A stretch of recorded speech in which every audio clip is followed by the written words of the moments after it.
வணக்க மக்களே, சற்று முன் வெளியான முக்கியமான அறிவிப்பு. தமிழ்நாடு அரசு ஒவ்வொரு குடும்பத்திற்கும் மாதம் தோறும் 4000 ரூபாய் உதவித்தொகை வழங்க போறதா அறிவிப்பு வெளியிட்டிருக்காங்க.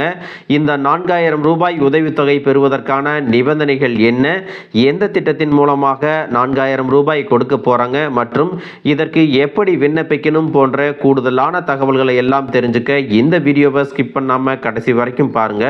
அப்பதான் நாங்க சொல்லக்கூடிய தகவல்கள் முழுசா உங்களுக்கு தெரியும். இப்ப வாங்க வீடியோக்குள்ள போயிடலாம். மக்களே, தமிழ்நாடு அரசின் சார்பில் பார்த்தீங்கன்னா பல்வேறு நலத்திட்ட உதவிகள் பொதுமக்களுக்கு செயல்படுத்தப்பட்டு வருகிறது.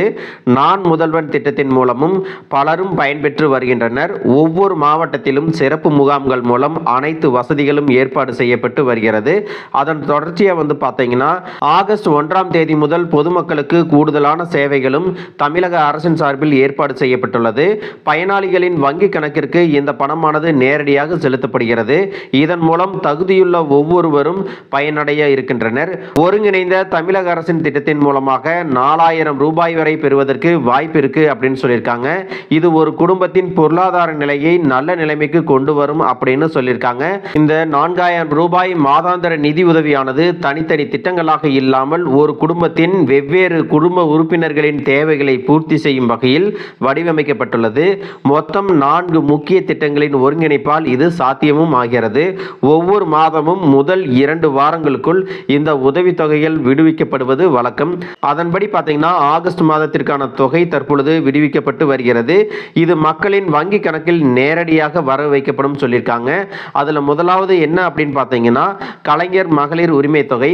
குடும்ப தலைவிகளின் நிதி சுதந்திரத்தை உறுதி செய்யும் இந்த திட்டத்தின் கீழே 1 கோடிக்கும் மேற்பட்ட பெண்களுக்கு மாதம் 1000 ரூபாய் வழங்கப்படுகிறது. தற்போது விடுபட்டவர்களின் பெயர்களும் இந்த திட்டத்தில் சேர்க்கப்பட்டு அவர்களுக்கும் கூடிய விரைவில் நிதி உதவி வழங்கப்படும் அப்படின்னு சொல்லியிருக்காங்க. இரண்டாவதா பார்த்தீங்கன்னா புதுமை பெண் திட்டம். அரசு பள்ளிகளில் படித்து உயர்கல்விக்கு செல்லும் மாணவிகளின் கல்விக்கு உதவும் வகையில் அவர்களுக்கு மாதம் 1000 ரூபாய் நிதி உதவி தொகை வழங்கப்படுகிறது. இது கல்வி இடைநிற்றலை தடுக்க உதவுகிறது அப்படின்னு சொல்லியிருக்காங்க. மூன்றாவதா பார்த்தீங்கன்னா தமிழ் புதல்வன் திட்டம். புதுமை பெண் திட்டத்தை போலவே அரசு பள்ளி மாணவர்களின் உயர்கல்வியை ஊக்குவிக்க மாதந்தோறும் 1000 ரூபாய் வழங்கப்படுகிறது. இதன் மூலம் சிறு வயதில் மாணவர்கள் வேலைக்கு செல்வது தடுக்கப்படுகிறது அப்படின்னு சொல்லியிருக்காங்க. நாலாவதா பார்த்தீங்கன்னா முதியோர் ஓய்வூதியம்.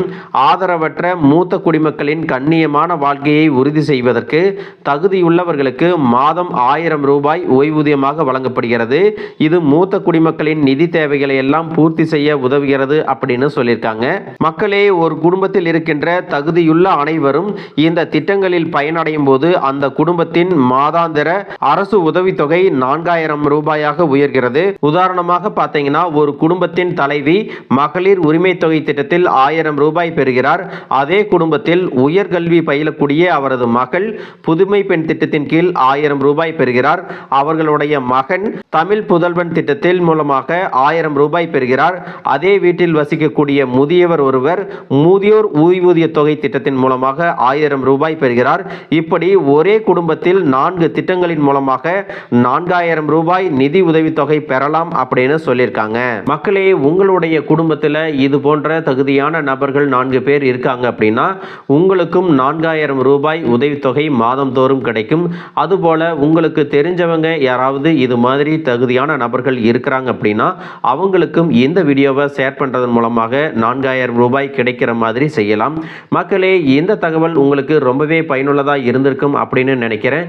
இது போன்ற அரசு அறிவிக்கிற அனைத்து உண்மை அப்டேட்களையும் தெரிஞ்சுக்க நம்ம சேனலை சப்ஸ்கிரைப் பண்ணுங்க. வீடியோ பிடிச்சிருந்தா ஒரு லைக் பட்டனையும் தட்டி விட்டுருங்க. தேங்க்யூ ஃபார் வாட்சிங்.